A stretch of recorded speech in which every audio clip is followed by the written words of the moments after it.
അടുത്ത internet control പ്രോട്ടോക്കോളാണ് address resolution protocol. IP addresses cannot actually be used for sending packets because the data link layer hardware does not understand internet addresses.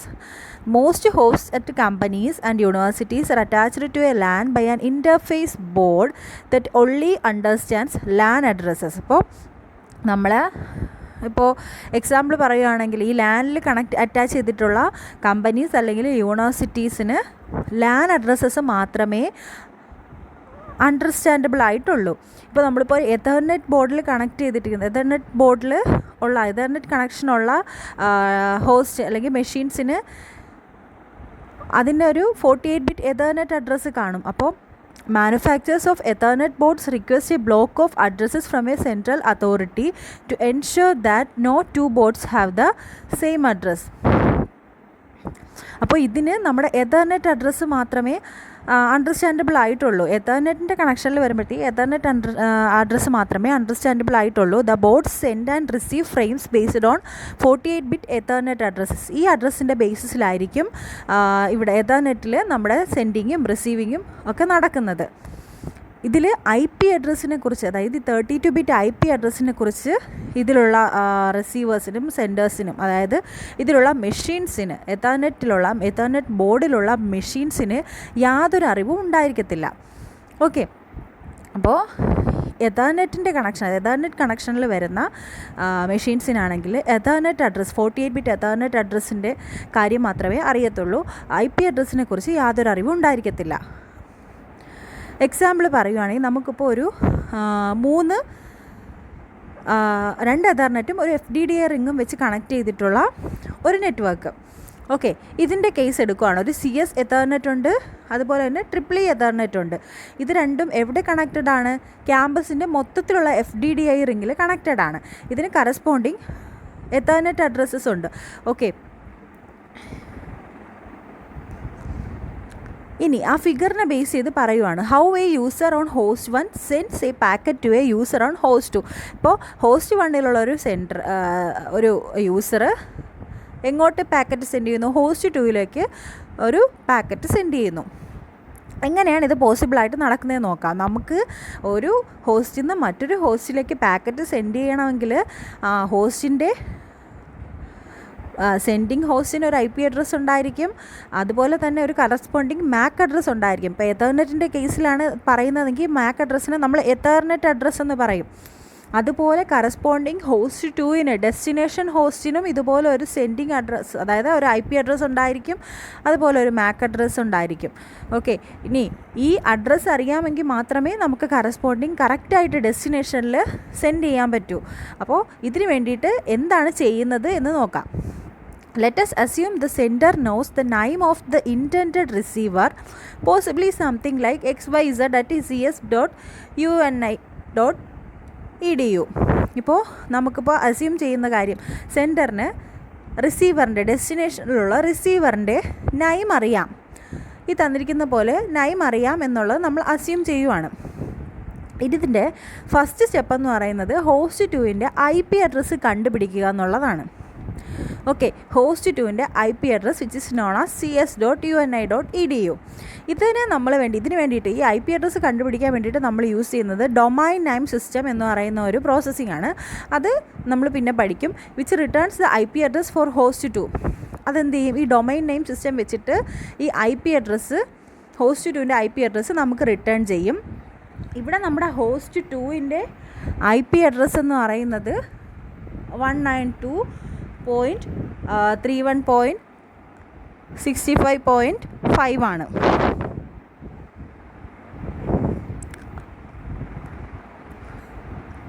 Okay, അപ്പോൾ ഇതാണ് നമ്മുടെ host 2ൻ്റെ destination address. This lookup is performed by the domain name system which returns the IP address for host 2. ഇപ്പോൾ host 2ൻ്റെ IP address return ചെയ്യാനായിട്ട് നമ്മൾ use ചെയ്യുന്ന process എന്ന് പറയുന്നത് ഡൊമൈൻ നെയിം സിസ്റ്റം ആണ്. അപ്പോൾ ഡൊമൈൻ നെയിം സിസ്റ്റം വെച്ചിട്ട് നമുക്ക് കറസ്പോണ്ടിങ് IP അഡ്രസ്സ് കിട്ടും. IP അഡ്രസ്സ് ഇപ്പോൾ ഇവിടുത്തെ IP അഡ്രസ്സ് എന്ന് പറയുന്നത് ഹോസ്റ്റ് 2ൻ്റെ IP അഡ്രസ്സ് 192.31.65.5. ഓക്കെ, ഇതാണ് IP അഡ്രസ്സ്. ആ IP അഡ്രസ്സ് നോക്കി എന്ത് ചെയ്യും? നമ്മുടെ അപ്പർ ലെയർ സോഫ്റ്റ്വെയർ, അതായത് ഹോസ്റ്റ് 1ലുള്ള അപ്പർ ലെയർ സോഫ്റ്റ്വെയർ ഈ IP അഡ്രസ്സ് ഡെസ്റ്റിനേഷൻ ഫീൽഡിൽ വെച്ചുകൊണ്ട് ഒരു പാക്കറ്റ് ബിൽഡ് ചെയ്യും. എന്നിട്ടത് ട്രാൻസ്മിറ്റ് ചെയ്യാൻ വേണ്ടി കൊടുക്കും. ട്രാൻസ്മിറ്റ് ചെയ്യാൻ വേണ്ടി കൊടുക്കുന്ന സമയത്ത് ഈ അഡ്രസ്സ് നോക്കി എന്താണ്, എവിടെയാണ് അഡ്രസ്സ് എന്ന് നോക്കും. എവിടെയാണ് അഡ്രസ്സ് എന്ന് നോക്കുമ്പോഴത്തേക്കും മനസ്സിലാവും സെയിം നെറ്റ്വർക്കിലാണ് അഡ്രസ്സ്. ഇവിടെ നോക്കി ഈ ഫിഗറിൽ നോക്കിയാൽ നിങ്ങൾക്ക് മനസ്സിലാവും നമ്മുടെ ഫസ്റ്റ് ഹോസ്റ്റിൽ നിന്ന് സെക്കൻഡ് ഹോസ്റ്റിലോട്ട് സെൻഡ് ചെയ്യുവാണ്.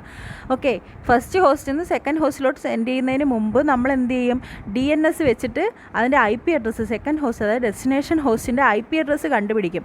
IP അഡ്രസ്സ് കണ്ടുപിടിക്കുമ്പോൾ നമുക്ക് എന്താ മനസ്സിലാവും, സെയിം നെറ്റ്വർക്കിലാണ് എന്ന് മനസ്സിലാവും.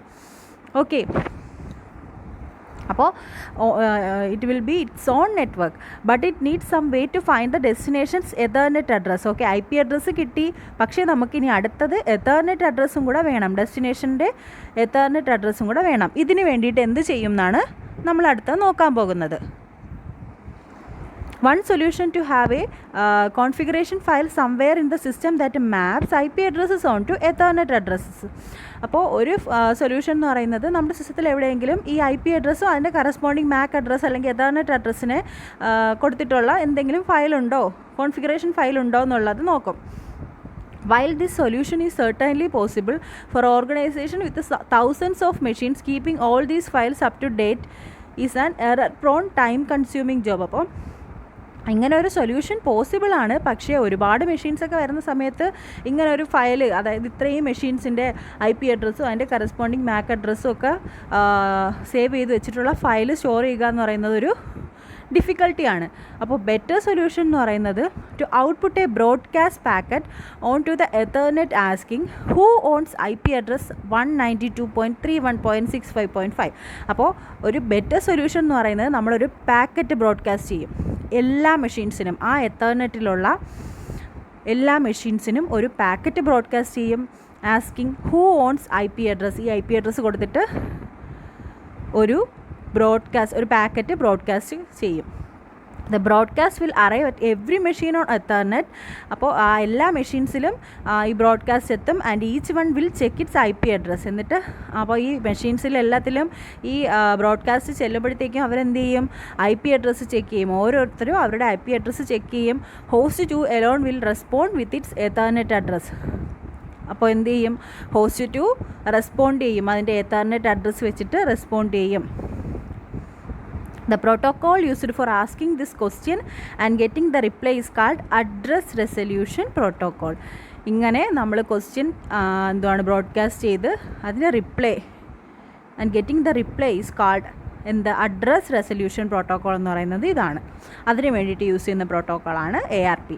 Almost every machine on the internet runs it. അപ്പോൾ ഇൻ്റർനെറ്റിലുള്ള എല്ലാ മെഷീൻസും എങ്ങനെയാണ് MAC അഡ്രസ്സ് അല്ലെങ്കിൽ എതർനെറ്റ് അഡ്രസ്സിനെ കണ്ടുപിടിക്കുന്നത്.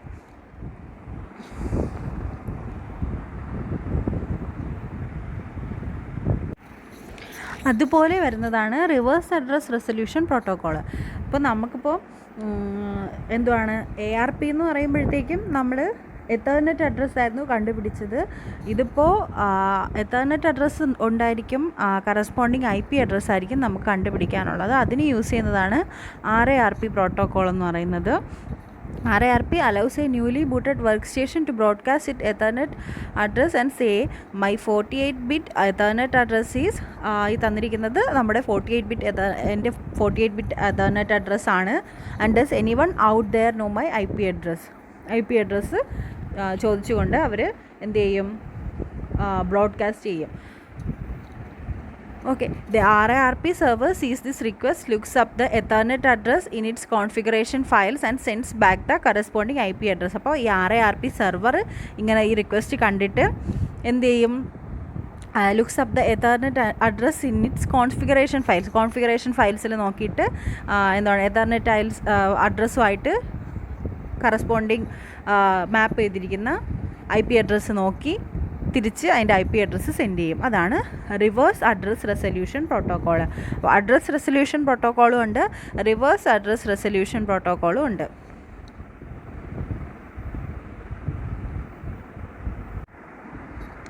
ഇനി ഈ RARP ഒക്കെ വർക്കൗട്ട് ചെയ്യണമെങ്കിൽ, അതായത് ഈ RARP ഒക്കെ ഇംപ്ലിമെൻറ്റ് ചെയ്യണമെങ്കിൽ നമുക്കൊരു കറസ്പോണ്ടിങ് RARP സെർവറൊക്കെ നമ്മുടെ സിസ്റ്റത്തിൽ അല്ലെങ്കിൽ നമ്മുടെ മെഷീനിലുണ്ടായിരിക്കണം. അപ്പോൾ അതിന് ഒരുപാട് ഡിസഡ്വാൻറ്റേജും ഉണ്ട്. അങ്ങനെ പറയുമ്പോഴത്തേക്കും ലിമിറ്റഡ് ബ്രോഡ്കാസ്റ്റിംഗ് ആണ്. അതുപോലെ തന്നെ ഇങ്ങനെ ഒരു RARP സെർവർ ഉണ്ടെങ്കിൽ നമുക്ക് RARP പെർഫോം ചെയ്യാൻ പറ്റൂ, അങ്ങനെയൊക്കെ ഉണ്ട്. അപ്പോൾ ഇതിനെല്ലാം ഓവർകം ചെയ്യാനാണ് നമ്മൾ ബൂട്ട്സ്ട്രാപ്പ് പ്രോട്ടോക്കോൾ യൂസ് ചെയ്യുന്നത്. അടുത്ത ഇൻ്റർനെറ്റ് കൺട്രോൾ പ്രോട്ടോക്കോളാണ് bootstrap protocol. BootP uses UDP messages which are forwarded over routers. ഇത് നമ്മൾ റൗട്ടേഴ്സിൽ ഫോർവേഡ് ചെയ്യുന്ന UDP മെസ്സേജസ് ആണ്. അതാണ് ബൂട്ട്സ്ട്രാപ്പ് പ്രോട്ടോക്കോളിൽ വരുന്നത്. It also provides a diskless work station with additional information including IP address of the file server holding the memory image, IP address of the default router and subnet mask use. അപ്പോൾ ഇതിൽ എന്തുണ്ടായിരിക്കും, ഒരു additional, അതായത് ഒരു ഡിസ്ക്ലെസ് work station ഉണ്ടായിരിക്കും വിത്ത് additional information. ഒരു additional information ഇതിൽ store ചെയ്യുന്നുണ്ട്. എന്തൊക്കെയാണ് അഡീഷണൽ ഇൻഫർമേഷൻസ്? അതായത് നമ്മുടെ മെമ്മറി ഇമേജ് വെച്ചിട്ടുള്ള ഫയൽ സെർവറിൻ്റെ IP അഡ്രസ്സ്, അതുപോലെ തന്നെ ഡിഫോൾട്ട് റൂട്ടറിൻ്റെ IP അഡ്രസ്സ്, പിന്നെ നമുക്ക് യൂസ് ചെയ്യാനുള്ള സബ്നെറ്റ് മാസ്ക്, ഇതൊക്കെ അതിൽ പ്രൊവൈഡ് ചെയ്യുന്ന അഡീഷണൽ ഇൻഫർമേഷൻസ് ആണ്. Serious problem with BootP requires manual configuration of tables mapping IP address to Ethernet address. ഇവിടെ എന്ന് പറഞ്ഞാൽ നമുക്ക് ആ ഒരു മാപ്പിംഗ് ടേബിൾ വേണം. അതായത് IP അഡ്രസ്സിന് കറസ്പോണ്ടിങ് എത്തർനെറ്റ് അഡ്രസ്സുമായിട്ട് മാപ്പ് ചെയ്യുന്ന മാനുവൽ കോൺഫിഗറേഷനുള്ള, അതായത് നമ്മുടെ അതിൻ്റെ ആ ഒരു മാപ്പിംഗ് ഉള്ള ടേബിൾ നമ്മളിവിടെ പ്രൊവൈഡ് ചെയ്ത് കൊടുക്കണം. And also, when a new host is added to a LAN, it cannot use BootP until an administrator has assigned it an IP address and entered it into the BootP configuration tables by hand. ഇപ്പോൾ ഒരു പുതിയ host നമ്മളിപ്പോൾ ലാനിലേക്ക് വരുവാണ്, നമ്മുടെ ലാനിലേക്ക് പുതിയ host വരുവാണെങ്കിൽ അതിന് BootP use ചെയ്യാൻ പറ്റത്തില്ല. എന്തുകൊണ്ടാണ്? അതിന് IP അഡ്രസ്സ് അസൈൻ ചെയ്ത് കൊടുത്ത് അതിൻ്റെ കറസ്പോണ്ടിങ് എത്തർനെറ്റ് അഡ്രസ്സും അതിന് മാപ്പ് ചെയ്തിട്ടുള്ള എത്തർനെറ്റ് അഡ്രസ്സ് അസൈൻ ചെയ്ത് കൊടുത്തിട്ട് ആ ഒരു BootP കോൺഫിഗറേഷൻ ടേബിൾസിലും എൻട്രി ചെയ്താൽ മാത്രമേ ആ പുതിയ ഹോസ്റ്റിന് BootP യൂസ് ചെയ്യാൻ പറ്റൂ. To eliminate this error prone step, BootP was extended and given a new name. അപ്പോൾ ഇതിന് ഈ ഒരു ഡിസഡ്വാൻറ്റേജിനെ നമ്മൾ ഓവർകം ചെയ്യാൻ വേണ്ടിയിട്ട് ഈ BootPയെ നമ്മൾ എക്സ്റ്റെൻഡ് ചെയ്തു. അതിൻ്റെ പേരാണ് DHCP, അതായത് dynamic host configuration protocol implement ചെയ്തു. അപ്പോൾ അടുത്ത ഇൻ്റർനെറ്റ് കൺട്രോൾ പ്രോട്ടോക്കോളാണ് DHCP, Dynamic Host Configuration Protocol.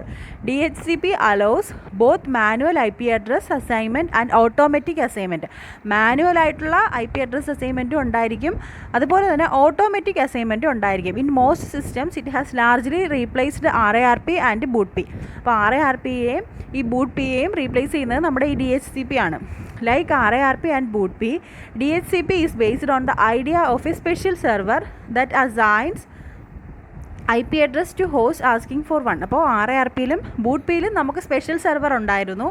അതുപോലെ തന്നെയാണ് DHCP. It is also based on the idea of a special server which assigns IP addresses to host asking for one.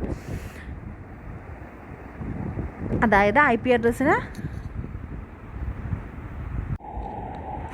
Assign ചെയ്തിട്ടുള്ള IP അഡ്രസ്സിന് assign ചെയ്തിട്ടുള്ള ഒരു special server ഇവിടെയും, അതായത് DHCPയുടെ കേസിലും നമ്മൾ പ്രൊവൈഡ് ചെയ്യുന്നുണ്ട്. This server need not be on the same LAN as the requesting host. അപ്പോൾ ഇതെന്ന് പറയുന്നത് ഈ സെർവർ, അതായത് ഈ DHCP സെർവർ എന്ന് പറയുന്നത് സെയിം ലാനിൽ തന്നെ, അതായത് സെയിം ലാനിൽ തന്നെ ആയിരിക്കണം എന്നില്ല.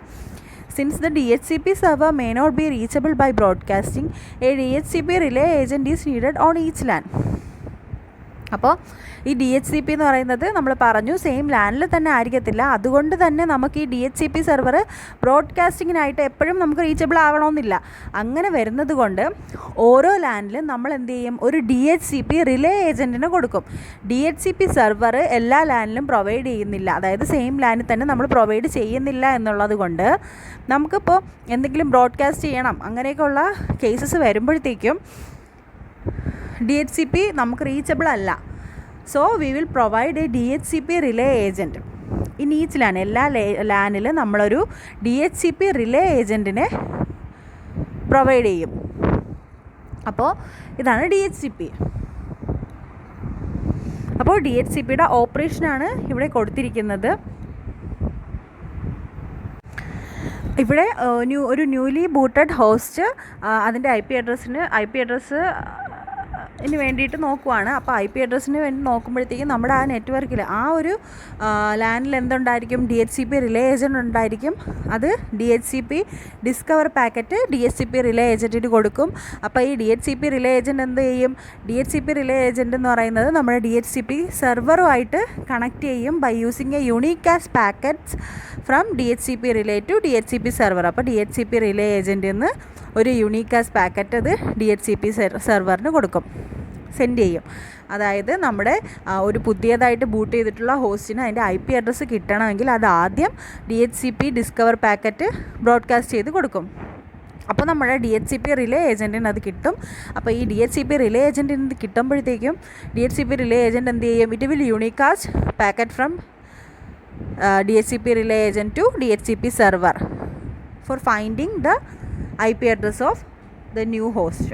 ഇതാണ് ഓപ്പറേഷൻ ഓഫ് DHCP. അപ്പോൾ ഈ ഫിഗറിൻ്റെ എക്സ്പ്ലനേഷനാണ് to find its IP address a newly booted machine broadcast DHCP discover packet. അപ്പോൾ നമ്മുടെ പുതിയതായിട്ട് ബൂട്ട് ചെയ്ത മെഷീൻ എന്ത് ചെയ്യും, ഒരു DHCP ഡിസ്കവർ പാക്കറ്റ് ബ്രോഡ്കാസ്റ്റ് ചെയ്ത് കൊടുക്കും.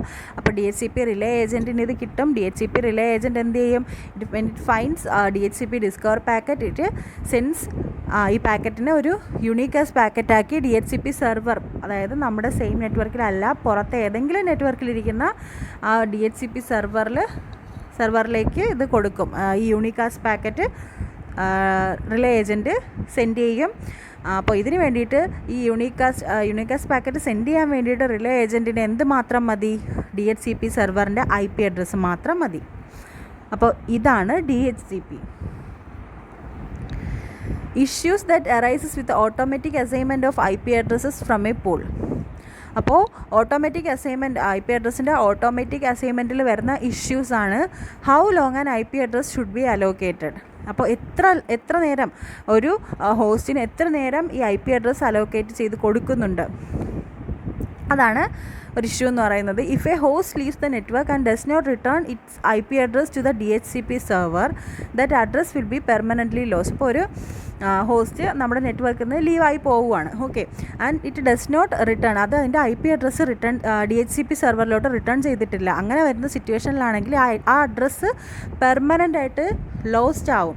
After a period of time many addresses may be loss. അപ്പോൾ അതായത് ഇങ്ങനെ ഓരോ ഹോസ്റ്റ് ഇങ്ങനെ ലീവ് ആകും തോറും അങ്ങനെ ഓരോ അഡ്രസ്സും നമുക്ക് ലോസ്റ്റ് ആയിക്കൊണ്ടിരിക്കും. To prevent that from happening, IP address assignment may be for a fixed period of time a technique called leasing. അപ്പോൾ ഇങ്ങനെ അതായത് നമുക്ക് ഇങ്ങനെ അഡ്രസ്സ് ഇങ്ങനെ ലോസ്റ്റ് ആവുന്നതെന്ന് പ്രിവെൻഷൻ ലോസ് ആവുന്നേ, നിങ്ങൾ അഡ്രസ്സ് ഇങ്ങനെ ലോസ് ആയിക്കൊണ്ടിരിക്കും തോറും നമുക്ക് മൊത്തത്തിൽ ടോട്ടൽ ഫെയിലിയർ സംഭവിക്കും. അപ്പോൾ അങ്ങനെ വരുന്ന ഒരു സിറ്റുവേഷനെ അവോയ്ഡ് ചെയ്യാൻ വേണ്ടിയിട്ട് നമ്മളിങ്ങനെ ഈ IP അഡ്രസ് അസൈൻമെൻറ്റിന് ഒരു ഫിക്സഡ് പീരീഡ് ഓഫ് ടൈമിൽ മാത്രം അസൈൻ ചെയ്ത് കൊടുക്കും. അങ്ങനെയുള്ള ടെക്നിക്കിനെയാണ് ലീസിങ് എന്ന് പറയുന്നത്.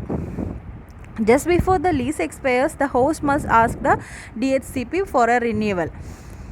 അപ്പോൾ ഇങ്ങനെ ഇത് അപ്പോൾ ലീസിംഗ് എന്ന് പറയുമ്പോൾ ഒരു ഫിക്സഡ് ടൈം പീരീഡാണ്. അപ്പോൾ ആ ഫിക്സഡ് ടൈം പീരീഡിൽ കൂടുതൽ ഒരു ഹോസ്റ്റിന് ആ IP അഡ്രസ്സ് യൂസ് ചെയ്യണമെങ്കിൽ എന്ത് ചെയ്യും, ആ ലീസ് എക്സ്പയർ ആവുന്നതിന് മുമ്പ് ഹോസ്റ്റ് എന്ത് ചെയ്യണം, DHCPയെ അപ്രോച്ച് ചെയ്ത് ഒരു റിന്യൂവലിന് വേണ്ടിയിട്ട് റിക്വസ്റ്റ് ചെയ്യണം. ഓക്കെ, റിന്യൂവലിന് വേണ്ടിയിട്ട് റിക്വസ്റ്റ് ചെയ്യണം. If it fails to make a request or the request is denied, the host may no longer use the IP address it was given earlier. ഇപ്പോൾ അത് റിക്വസ്റ്റ് കൊടുത്തില്ല എങ്കിൽ, ആ ഒരു ലീസ് ടൈമിന് മുൻപ് റിക്വസ്റ്റ് കൊടുത്തില്ല എങ്കിൽ എന്ത് ചെയ്യും, കൊടുത്തില്ലെങ്കിൽ IP അഡ്രസ്സ് എന്ത് ചെയ്യും, IP അഡ്രസ്സ് അവർക്ക് ആ ഒരു ലീസ് ടൈം കഴിഞ്ഞ് പിന്നെ യൂസ് ചെയ്യാൻ പറ്റത്തില്ല. അല്ലെങ്കിൽ ഇനി അഥവാ അങ്ങനെ ഒരു റിക്വസ്റ്റ് കൊടുത്തിട്ട് ആ റിക്വസ്റ്റ് ഡിലേ ആയാലും the host may no longer use the IP address it was given earlier. അപ്പോൾ ആ ഹോസ്റ്റിന് ആ IP അഡ്രസ്സ് പിന്നെ യൂസ് ചെയ്യാൻ പറ്റത്തില്ല. Ability to send to a large number of receivers simultaneously. Example, updating replicated distributed databases, transmitting stock quotes to multiple brokers and handling digital conference telephone calls. അടുത്ത ടോപ്പിക്കാണ് internet multicasting. It is the ability to send to a large number of receivers simultaneously. അപ്പോൾ large number of റിസീവേഴ്സിന് നമ്മൾ എന്ത് ചെയ്യണം, packet simultaneous ആയിട്ട് send ചെയ്യണം. അതിനുള്ള ability to send to a large number of receivers simultaneously is called internet multicasting. അതിൻ്റെ example എന്ന് പറയുന്നത് അപ്ഡേറ്റിംഗ് റെപ്ലിക്കേറ്റഡ് ഡിസ്ട്രിബ്യൂട്ടഡ് ഡാറ്റാബേസസ്. അപ്പോൾ ഡിസ്ട്രിബ്യൂട്ടഡ് ഡാറ്റാബേസസിൻ്റെ കേസിൽ അപ്ഡേറ്റിംഗ് അതുപോലെ തന്നെ transmitting stock codes to multiple brokers. അപ്പോൾ അതുപോലെ handling digital conference telephones call, ഇതെല്ലാം സൈമോൾട്ടേനിയസ് ആയിട്ട് ലാർജ് നമ്പർ ഓഫ് റിസീവേഴ്സിനെ നമ്മൾ ട്രീറ്റ് ചെയ്യണം. അങ്ങനെയുള്ള സിറ്റുവേഷൻസാണ് ഈ പറഞ്ഞിരിക്കുന്നത്. അങ്ങനെയുള്ള ability is called internet multicasting. IP supports multicasting using class D addresses. അപ്പോൾ IP-ൽ നമ്മളെ multicasting which is class D address വെച്ചിട്ടുള്ള മൾട്ടികാസ്റ്റിംഗ് സപ്പോർട്ട് ചെയ്യുന്നുണ്ട്. Each class D address identifies a group of host. ഓരോ ക്ലാസ് D അഡ്രസ്സും എന്ത് ചെയ്യും, it identifies a group of host and 28 bits are available for identifying groups. So over 250 million groups can exist at the same time. അപ്പോൾ same ടൈമിൽ നമുക്ക് ഗ്രൂപ്പ്സിനെ identify ചെയ്യാനായിട്ട് 20 bits available ആയിട്ടുണ്ടായിരിക്കും. അപ്പോൾ 250 million ഗ്രൂപ്പ്സിനെ നമുക്ക് അറ്റ് എ ടൈം നമുക്ക് exist ചെയ്യാൻ പറ്റും. അതായത് 250 million ഗ്രൂപ്പ്സ് എന്ന് പറയുമ്പം അത്രയും സൈമിൾട്ടേനിയസ് ആയിട്ടുള്ള റിസീവേഴ്സിനെ നമുക്ക് ട്രീറ്റ് ചെയ്യാൻ പറ്റും. അത്രയും സൈമിൾട്ടേനിയസ് ആയിട്ടുള്ള റിസീവേഴ്സിന് നമുക്ക് പാക്കറ്റ്സ് സെൻഡ് ചെയ്യാൻ പറ്റും. അത്രയും സൈമിൾട്ടേനിയസ് ആയിട്ടുള്ള പ്രോസസ്സിങ് നമുക്ക് ചെയ്യാൻ പറ്റും. When a process sends a packet to a class D address, a best efforts attempt is made to deliver it to all the members of the group addressed, but no guarantees are given. അപ്പോൾ ഇങ്ങനെ ഇത്രയും group വരുമ്പോഴത്തേക്കും നമുക്ക് group of addresses ഉണ്ടായിരിക്കും അല്ലേ. And ഒരു process, അതായത് ഒരു പ്രോസസ്സ് നമ്മുടെ ക്ലാസ് D അഡ്രസ്സിലേക്ക് ഒരു പാക്കറ്റ് സെൻഡ് ചെയ്യുവാണ്. അപ്പോൾ there will be a best efforts attempts is made to deliver it to all the members of the group address. അപ്പോൾ ആ അഡ്രസ്സ് ചെയ്തിട്ടുള്ള, അതായത് ആ ഗ്രൂപ്പ് ഓഫ് അഡ്രസ്സിലുള്ള എല്ലാ മെമ്പേഴ്സിനും ഡെലിവർ ചെയ്യാനായിട്ട് നമ്മളൊരു ബെസ്റ്റ് എഫേർട്ട് അറ്റംപ്റ്റ് എടുക്കും. പക്ഷേ ഇതെല്ലാവർക്കും റിസീവ് ആവുന്നു അല്ലെങ്കിൽ ഇത് സക്സസ് ആവുന്നു എന്നുള്ളതിനൊരു ഗ്യാരണ്ടി നമുക്ക് കൊടുക്കാൻ പറ്റത്തില്ല. But no guarantees are given. Some members may not get the packets. ഇത്രയും ഗ്രൂപ്പ് ഓഫ് അഡ്രസ്സ് നമ്മുടെ കയ്യിലുണ്ട് റിസീവേഴ്സായിട്ട്. അപ്പോൾ ഇവരെ എല്ലാവരെയും ഒരുപോലെ ട്രീറ്റ് ചെയ്യാനുള്ള എബിലിറ്റിയാണ് നമ്മളെ ഇൻ്റർനെറ്റ് മൾട്ടികാസ്റ്റിംഗ് എന്ന് പറയുന്നത്. പക്ഷേ വി കനോട്ട് ഗ്യാരണ്ടി, അതായത് ചില മെമ്പേഴ്സിന് പാക്കറ്റ് കിട്ടാതിരിക്കാം. ഓക്കെ, അപ്പോൾ നമുക്കിങ്ങനെ സൈമിൾട്ടേനിയസ് ആയിട്ട് പാക്കറ്റ്സ് സെൻഡ് ചെയ്യണമെങ്കിൽ നമുക്കവിടെ ഗ്രൂപ്പ് അഡ്രസ്സസ് വേണം. അപ്പോൾ 2 kinds ഓഫ് ഗ്രൂപ്പ് അഡ്രസ്സസിനെയാണ് ഇവിടെ സപ്പോർട്ട് ചെയ്യുന്നത്. That are permanent addresses and temporary addresses. Permanent group എന്ന് പറയുമ്പോഴത്തേക്കും which will be always there and it does not have to be set up. അപ്പോൾ ഓരോ പെർമനൻറ്റ് ഗ്രൂപ്പിനും ഒരു പെർമനൻറ്റ് ഗ്രൂപ്പ് അഡ്രസ്സ് ഉണ്ടായിരിക്കും. ഈ തന്നിരിക്കുന്നതാണ് പെർമനൻറ്റ് ഗ്രൂപ്പ് അഡ്രസ്സസിൻ്റെ എക്സാമ്പിൾസ്. ഓക്കെ, ഇനി temporary groups ആണെങ്കിൽ must be created before they can be used. അപ്പോൾ നമുക്ക് use ചെയ്യുന്നതിന് മുമ്പ് they must be created. Permanent ആണെങ്കിൽ അത് മുന്നേ സെറ്റപ്പ് ചെയ്ത് വെച്ചിട്ടുള്ളതായിരിക്കും. ഓക്കെ, അവിടെ ഉണ്ടായിരിക്കും. അതായത് പെർമനൻറ്റ് ഗ്രൂപ്പ് അഡ്രസ്സ് അവിടെ ഉണ്ടായിരിക്കും. നമുക്ക് മുന്നേ അതായത് ഇത് തുടങ്ങുന്നതിന് മുമ്പ് ക്രിയേറ്റ് ചെയ്യണം, അങ്ങനെ ഒരു കേസ് ഇല്ല. ടെമ്പററി പോലെ അങ്ങനെ ഒരു കേസ് വരുന്നില്ല. അപ്പോൾ മൾട്ടികാസ്റ്റിംഗ് ഇംപ്ലിമെൻറ്റ് ചെയ്യാനായിട്ട് സ്പെഷ്യൽ മൾട്ടികാസ്റ്റ് റൗട്ടേഴ്സ് ഉണ്ടെന്ന് പറഞ്ഞു. അപ്പോൾ ഓരോ മിനിറ്റിലും ഈ മൾട്ടികാസ്റ്റ് റൗട്ടർ എന്ത് ചെയ്യും, it will send a hardware multicast to the host on its LAN. അപ്പോൾ ലാനിലുള്ള എല്ലാ ഹോസ്റ്റിനും അതൊരു ഹാർഡ്വെയർ മൾട്ടികാസ്റ്റ് സെൻഡ് ചെയ്യും. It will ask them to report back on the groups their process currently belong to. അപ്പോൾ ഏതൊക്കെ ഗ്രൂപ്പിൽ ആണ് അതിൻ്റെ പ്രോസസ്സ് ഇരിക്കുന്നത് എന്നുള്ളത് അറിയാൻ വേണ്ടിയിട്ട് അതൊരു ഹാർഡ്വെയർ മൾട്ടികാസ്റ്റ് എല്ലാ ഹോസ്റ്റിനും, അതിൻ്റെ ലാനിലിരിക്കുന്ന എല്ലാ ഹോസ്റ്റിനും ഒരു ഹാർഡ്വെയർ മൾട്ടികാസ്റ്റ് സെൻഡ് ചെയ്യും. അപ്പോൾ ഓരോ ഹോസ്റ്റും will respond back about what which is അത് ഏതൊക്കെ, അതായത് ഏതൊക്കെ ഗ്രൂപ്പിലാണ് എന്നുള്ളത് പറഞ്ഞുകൊണ്ട് അത് റെസ്പോണ്ട് ചെയ്യും. Each host send back responses for all the class D addresses it is interested in. അപ്പോൾ അത് ഇൻട്രസ്റ്റഡ് ആയിട്ടുള്ള എല്ലാ ക്ലാസ് ഡി അഡ്രസ്സസിനെയും വെച്ചുകൊണ്ട് അത് റെസ്പോണ്ട് ചെയ്യുമെന്നാണ് പറയുന്നത്. These query and response packets use a protocol called IGMP. ഇതിന് യൂസ് ചെയ്യുന്ന പ്രോട്ടോക്കോളാണ് internet group management protocol. Okay, group അഡ്രസ്സസിൻ്റെ കേസിൽ വരുന്ന പ്രോട്ടോക്കോളാണ് internet group management protocol, which is vaguely analogous to ICMP പോലെ തന്നെയാണ്. It has only 2 kinds of packets, അതായത് 2 kind ഓഫ് പാക്കറ്റ്സ് ഉണ്ട്, query and response, each with a simple fixed format containing some control information in the first word of the payload field and a class D address in the second word. ഇതിൽ 2 kinds of packets ഉണ്ട്, query പാക്കറ്റ്സും ഉണ്ട്, response പാക്കറ്റ്സും ഉണ്ട്. Query പാക്കറ്റ്സും response packets എന്ന് പറയുമ്പോഴത്തേക്കും it is a simple fixed ഫോർമാറ്റിലുള്ള packets ആണ്. It contain some control information. അപ്പോൾ അതിൻ്റെ പേലോഡ് ഫീൽഡിലെ ഫസ്റ്റ് വേർഡ് എന്ന് പറയുന്നത് ഒരു കൺട്രോൾ ഇൻഫർമേഷനും അതുപോലെ തന്നെ സെക്കൻഡ് വേർഡ് എന്ന് പറയുന്നത് ഒരു ക്ലാസ് ഡി അഡ്രസ്സും ആയിരിക്കും. അതാണ് ക്വറിയും റെസ്പോൺസും പാക്കറ്റ്സും. ക്വറി പാക്കറ്റ്സും ഉണ്ട്, റെസ്പോൺസ് പാക്കറ്റ്സും ഉണ്ട്. അടുത്ത മൾട്ടികാസ്റ്റ് റൂട്ടിംഗ് എന്ന് പറയുന്നത് നമ്മൾ സ്പാനിങ് ട്രീ വെച്ചിട്ടാണ് ഇംപ്ലിമെൻറ്റ് ചെയ്യുന്നത്. Spanning tree of A connected undirected graph G is a tree that includes all of the vertices and some of the edges of G such that it becomes a tree. അപ്പോൾ ഒരു spanning tree എന്ന് പറയുന്നത്, ഒരു അൺഡയറക്റ്റ് ഗ്രാഫിൻ്റെ spanning tree എന്ന് പറയുന്നത് it contains എല്ലാ വെർട്ടിസസും ഉണ്ടായിരിക്കും, കുറച്ച് എഡ്ജസും ഉണ്ടായിരിക്കും. ആ എഡ്ജസ് എന്ന് പറയുന്നത് it will forms a tree and it does not contains any cycles ഇല്ലാത്ത ഒരു ട്രീ. അതാണ് സ്പാനിങ് ട്രീ എന്ന് പറയുന്നത്. അപ്പോൾ നമ്മുടെ ഇൻ്റർനെറ്റ് മൾട്ടികാസ്റ്റിംഗ്, അതായത് ഓരോ മൾട്ടികാസ്റ്റ് റൂട്ടറും എന്തുവാണ് ഇൻഫർമേഷൻ എക്സ്ചേഞ്ച് ചെയ്യുന്നത് നമ്മുടെ ഡിസ്റ്റൻസ് വെക്ടർ, ഒരു മോഡിഫൈഡ് ഡിസ്റ്റൻസ് വെക്ടർ പ്രോട്ടോക്കോൾ ഉണ്ടായിരിക്കും, അത് യൂസ് ചെയ്തിട്ടായിരിക്കും ഇൻഫർമേഷൻസ് എക്സ്ചേഞ്ച് ചെയ്യുന്നത്. ഇവിടെ എന്ന് പറഞ്ഞാൽ നമ്മൾ എല്ലാ ഗ്രൂപ്പ് മെമ്പേഴ്സിനെയും കവർ ചെയ്ത്, അതായത് ഓരോ ഗ്രൂപ്പിലെയും എല്ലാ ഗ്രൂപ്പ് മെമ്പേഴ്സിനെയും കവർ ചെയ്ത് നമ്മളൊരു സ്പാനിങ് ട്രീ കൺസ്ട്രക്റ്റ് ചെയ്യും. അത് കൺസ്ട്രക്റ്റ് ചെയ്യുന്നത് നമ്മൾ മോഡിഫൈഡ് ഡിസ്റ്റൻസ് വെക്ടർ പ്രോട്ടോക്കോൾ വെച്ചിട്ടായിരിക്കും. ഇതിന് പിന്നെ നമ്മൾ അതായത് നമ്മുടെ ഈ ഓരോ ഗ്രൂപ്പിലും ഇൻട്രസ്റ്റഡ് അല്ലാത്ത റൗട്ടേഴ്സും നെറ്റ്വർക്ക്സൊക്കെ ഉണ്ടായിരിക്കും. അതിനെയൊക്കെ എലിമിനേറ്റ് ചെയ്യാനായിട്ട് ഒരുപാട് ഒപ്റ്റിമൈസേഷൻസ് ഒക്കെ യൂസ് ചെയ്യുന്നുണ്ട്, ട്രീ പ്രൂണിംഗ് ഒക്കെ യൂസ് ചെയ്യുന്നുണ്ട്, ആൻഡ് ഓൾസോ ടണലിംഗ് യൂസ് ചെയ്യുന്നുണ്ട്. അപ്പോൾ ഇത്രയാണ് ഇൻ്റർനെറ്റ് മൾട്ടികാസ്റ്റിംഗ്.